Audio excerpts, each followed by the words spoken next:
TVN. Телевизия за мен.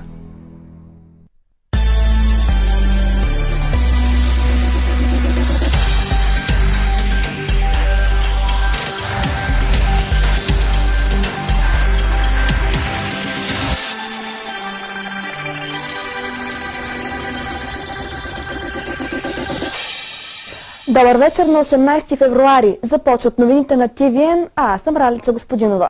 Към сигнал на наш зрител, Диан Господинов от Русе страда от детска церебрална парализа.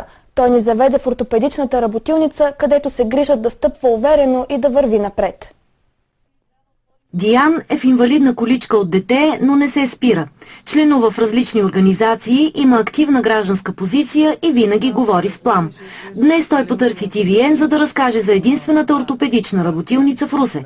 Тя е сред най-важните места за него, защото... Първо, специалистите са много добри и второ са ценни за хората в Русе, защото ако я няма тази фирма, ние хората, които имаме нужда от подобни изделия, трябва да ходим чак до София, за да си изработваме обувки или други неща.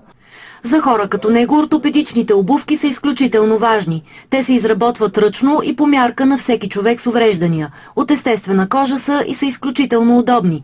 Диан иска за работилницата да научат повече хора, защото тя помага на нуждаещите се.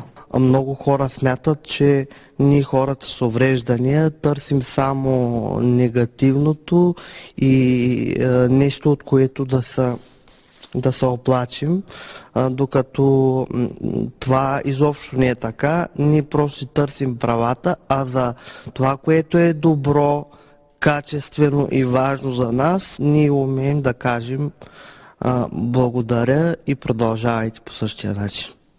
Диан ни изпраща с усмивка. Казва, че за него най-важното е да върви напред и никога да не спира на място.